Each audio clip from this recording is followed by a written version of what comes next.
Hello everyone, so today we are going to complete thermodynamics in 20 minutes. Okay, तो thermodynamics में हम लोग basic से शुरू करते हैं। सबसे पहले आपको सिस्टम, सराउंडिंग और बाउंड्री पता होगी, लेकिन एक और बार सुन लो।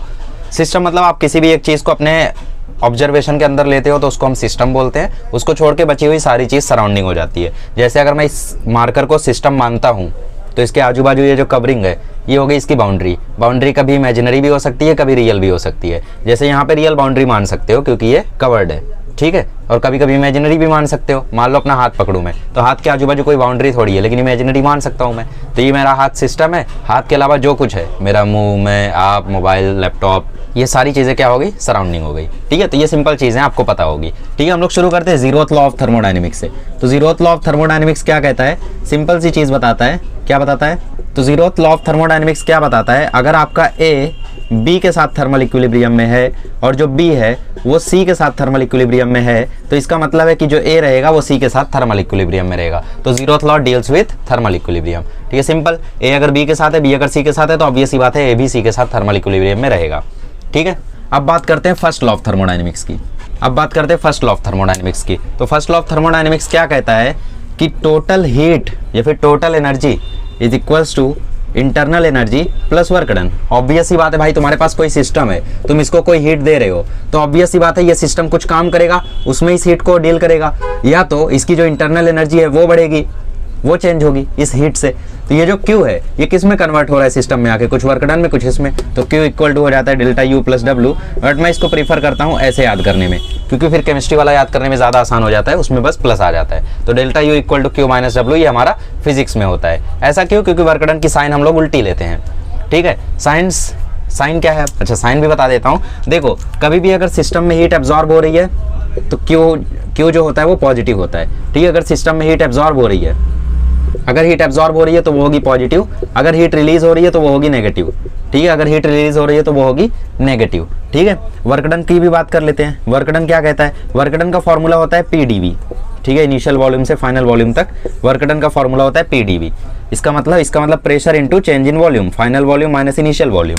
तो एक बात मुझे बताओ, अगर फाइनल वॉल्यूम इनिशियल वॉल्यूम से कम रहेगा तो ऑब्वियस ही बात है वर्क डन नेगेटिव आएगा।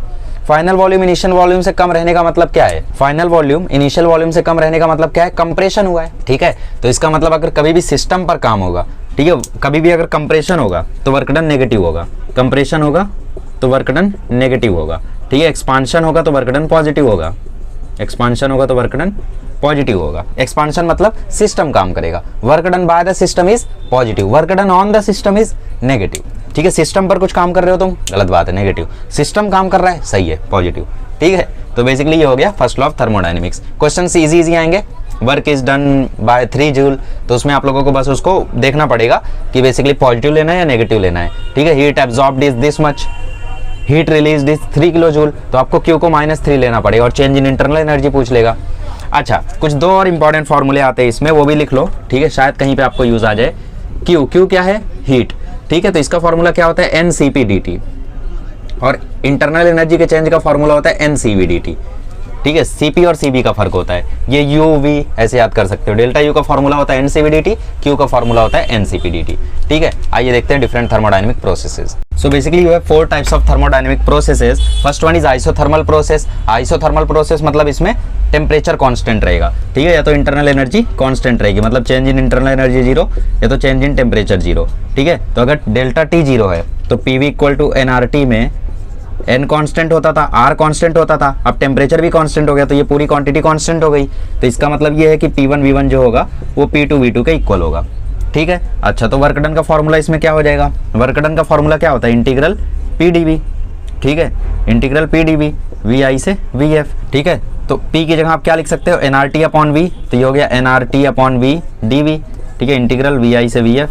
तो dV/V का जब आप nRT तो कांस्टेंट है, बाहर निकाल लिया, 1/V dV का जब आप इंटीग्रेशन करोगे तो वो आएगा ln V, ठीक है। फिर आप लिमिट्स की वैल्यू डाल दोगे तो ln VF/VI आ जाएगा। ln को log टू द बेस 10 में चेंज करना चाहो तो 2.303 आ जाता है। तो वर्क डन का फॉर्मूला होता है nRT ln VF/VI for isothermal process, ठीक है। इसमें ग्राफ बनाना चाहो P और V के बीच में, PV डायग्राम अगर बनाना चाहो तो सिंपली बनता है ऐसे, ठीक है। अच्छा, वर्क डन आप ग्राफ से भी निकाल सकते हो, पीवी के ग्राफ से। पीवी के ग्राफ का आप एरिया ले लो तो आपको वर्क डन मिल जाएगा। ठीक है, जैसे मान लो तुम्हारे पास यहाँ पे एक ग्राफ है जिसमें तुम्हारे पास यहाँ पे स्क्वायर है, ठीक है, तो ये पीवी डायग्राम है और तुमसे वर्क डन पूछा है, तो आप इस स्क्वायर का एरिया निकाल दो, आपको वर्क डन मिल जाएगा। सिंपल। ठीक है, इसमें डीप में नहीं जाएंगे हम लोग, आगे देखते हैं इसको। ठीक है। अच्छा, आइसोबारिक प्रोसेस क्या होता है? आइसोबारिक प्रोसेस मतलब इसमें प्रेशर कांस्टेंट रहेगा, तो डेल्टा पी इसमें हो गया 0। ठीक है, तो ऑब्वियस सी बात है, यहाँ पे क्या होगा, work done equal to integral P D V होता था, वी इनिशियल से वी फाइनल। अब यहाँ पे प्रेशर कांस्टेंट हो गया तो झंझट ही खत्म है, फाइनल वैल्यू आ जाएगी वर्क डन की P into V F minus V I. ठीक है, तो पीवी डायग्राम इसका कैसे बनेगा? इसका पीवी डायग्राम बनेगा ऐसे, क्योंकि प्रेशर तो कांस्टेंट है, सिर्फ वॉल्यूम चेंज होगा तो पीवी डायग्राम इसका ऐसे बनता है। ठीक है, वर्क डन का फॉर्मूला इंपॉर्टेंट है और क्या कांस्टेंट होता है वो इंपॉर्टेंट है। आइसोकोरिक प्रोसेस मतलब वॉल्यूम कांस्टेंट होता है तो डेल्टा वी 0। वर्क डन का फॉर्मूला होता था वी आई से V F P D V. अब डी वी ही अगर 0 हो गया तो वर्क डन यहाँ पे 0 हो जाता है।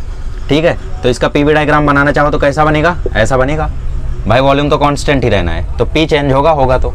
ठीक है, सिंपल। अच्छा, एक और चीज़ कि फर्स्ट लॉ ऑफ थर्मोडायनेमिक्स सबके लिए आप लिख सकते हो। जैसे आइसोथर्मल प्रोसेस है तो इसमें क्या होगा, delta U equal to Q minus W. तो अगर डेल्टा यू 0 हो गया तो क्यू इक्वल टू डब्ल्यू हो जाएगा। ठीक है, आइसोबारिक प्रोसेस है तो इसमें वर्क डन यही है, तो इसके लिए first law of thermodynamics same रहेगा, क्यू माइनस डब्ल्यू, बस यहाँ डब्ल्यू की जगह आप ये वैल्यू डाल सकते हो, इंटीग्रल पी डी वी। ठीक है, एनीवेज आइसोकोरिक प्रोसेस है तो डेल्टा वी इसमें 0 हो गया तो इसके लिए भी सेम रहेगा, डेल्टा यू बराबर क्यू माइनस डब्ल्यू, बस डब्ल्यू 0 हो गया तो इसका मतलब इस केस में डेल्टा यू बराबर क्यू हो जाएगा। मतलब जितनी हीट आप दोगे वो इंटरनल एनर्जी को चेंज करने में यूज आ जाएगी। अब लास्ट आता है एडियाबेटिक प्रोसेस, थोड़ा सा अलग टाइप का है क्योंकि इसमें जो हीट होती है ना वो 0 होती है। ठीक है, तो अगर हीट 0 है तो इसमें क्या कांस्टेंट रहेगा? इसमें कांस्टेंट रहता है पीवी रेस टू गामा। अब गामा क्या चीज़ है? वही adiabatic ratio CP by CV. अगर आपको याद हो तो मोनो एटॉमिक के लिए, डायटॉमिक के लिए और पॉली एटॉमिक, चलो ठीक है डाय तक बहुत है, आपको मैंने गामा की वैल्यू बताई थी 5/3 और 7/5। ठीक है, बताया था ना, याद है ना? अच्छा, तो गामा की वैल्यू ये होती है। ठीक है, मोनो और डायटॉमिक के लिए। तो PV raise to gamma constant है तो इसमें वर्क डन का फॉर्मूला क्या आता है? इसमें वर्क डन का फॉर्मूला याद कर लो, nr delta T upon 1 minus gamma. ठीक है, nr delta T upon 1 minus gamma.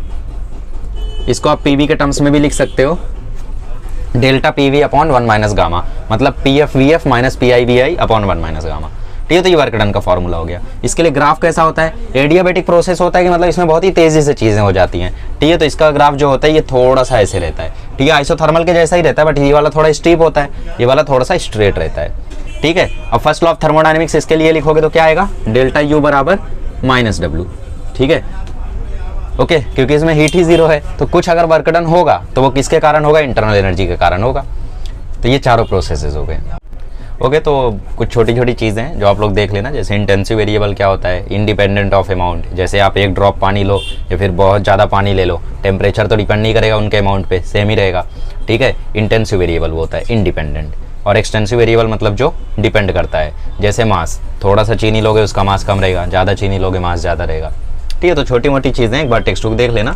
बाकी वर्क डन मैंने बता ही दिया है, पीवी डायग्राम से कैसे निकालते हैं। ठीक है, क्लॉकवाइज वर्क होता है तो वर्क डन पॉजिटिव होता है। क्लॉकवाइज मतलब आपको दिखाया रहेगा वो मार्क करके, ऐसा दिखाया है तो फिर बेसिकली वो पॉजिटिव वर्क डन होगा। इसको आप लोगों को मैं बता देता हूँ और अच्छे से देखो पीवी डायग्राम। ठीक है, वर्क डन अगर आपको निकालना है तो आप इसका एरिया निकालो। ठीक है, इसका एरिया निकालो, सिंपली आ जाएगा। आप जब 1 से 2 में जा रहे हो तो यहाँ पे वर्क डन ज़्यादा है, आप जब 2 से 1 में आ रहे हो तो वर्क डन कम है। तो इसका मतलब ज़्यादा वर्क डन तब है जब वॉल्यूम एक्सपांड हो रहा है, तो इसका मतलब ओवरऑल वर्क डन क्या आएगा? पॉजिटिव आएगा। तो ये प्रोसेस कौन सा है? क्लॉकवाइज। तो क्लॉकवाइज वर्क डन पॉजिटिव होता है, एंटी क्लॉकवाइज नेगेटिव होता है। ठीक है, आपको सर्कल वर्कल बना के दे देगा, जैसे एक एलिप्स दिया हुआ है तो एलिप्स का फॉर्मूला क्या होता है? पाई ए बी। तो पाई ए बी कर दो, आपको वर्क डन मिल जाएगा। टेक्स्ट 2 की एक्सरसाइज में ऐसे बहुत सारे क्वेश्चन है, देख लेना। ठीक है, आइए हीट इंजिन्स की बात करते हैं। Okay, so now let's discuss second law of thermodynamics. ठीक है, सेकंड लॉ ऑफ थर्मोडायनेमिक्स आपसे क्या कहता है? सेकंड लॉ ऑफ थर्मोडायनेमिक्स ये कहता है आपसे कि अगर आप कुछ पर्टिकुलर एनर्जी किसी भी चीज़ को देते हो ना, तो बेसिकली वो पूरी की पूरी एनर्जी को वर्क डन में कभी कन्वर्ट कर ही नहीं सकता है। ठीक है, इसका मतलब ये है कि किसी भी चीज़ की एफिशिएंसी कभी भी 100% हो ही नहीं सकती है प्रैक्टिकली। ठीक है, तो एफिशिएंसी ऑफ हीट इंजन के ऊपर न्यूमेरिकल्स आते हैं तो उसका फॉर्मूला देख लो, eta is a coefficient of efficiency. ठीक है, एफिशिएंसी ऑफ हीट इंजन।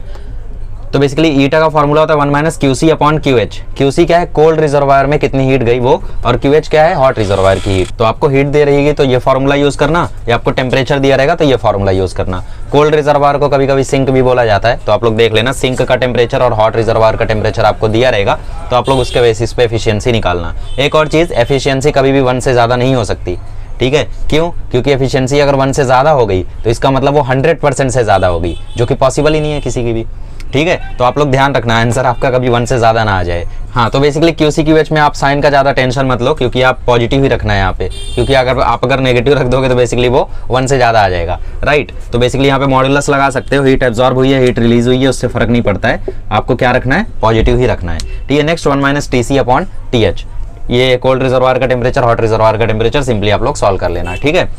अच्छा, second law of thermodynamics Carnot engines के लिए क्या बोलता है वो भी लिख लो। तो कार्नोट इंजिन्स जो होते हैं ना वो मैक्सिमम एफिशिएंसी पे वर्क करते हैं, और कार्नोट इंजन से ज्यादा एफिशिएंसी किसी की भी होना पॉसिबल नहीं है। और जो कार्नोट इंजन सेम टेम्परेचर पर काम कर रहे हैं उनकी एफिशिएंसी हमेशा सेम रहेगी। ये second law of thermodynamics Carnot engines के लिए बोलता है, ठीक है। उसकी भी एफिशिएंसी का सेम फॉर्मूला होता है 1 minus T C upon T H. Next आता है coefficient of performance. Coefficient of performance आपको हीट पंप्स, रेफ्रिजरेटर, ये वाले क्वेश्चंस में पूछेगा। तो इसका फॉर्मूला होता है K equal to T C upon T H minus T C, या फिर Q C upon Q H minus Q C. मतलब आपको सिंक का टेम्परेचर दे देगा, हॉट रिजर्वायर का टेम्परेचर दे देगा, तो उसका यूज करके आपको निकालना रहेगा कोएफिशिएंट ऑफ परफॉर्मेंस। और यहाँ पर आपको कोल्ड रिजर्वायर या सिंक का हीट देके आपको पूछ लेगा, तो मॉड लगा देना, ठीक है, क्योंकि बेसिकली आपको चेंज नहीं करना है। और इसका भी ध्यान रखना, कोएफिशिएंट ऑफ परफॉर्मेंस 1 से ज़्यादा आ सकता है, ठीक है। तो इसमें टेंशन मत लेने लगना कि यार 1 से ज़्यादा आ गया, 1 से नहीं आ सकता है, इसमें एफिशिएंसी कभी भी 1 से ज़्यादा नहीं हो सकती, राइट। अच्छा, so this is it, thermodynamics is over. Next lecture में मिलेंगे तो करेंगे एसएचएम 20 मिनट्स में।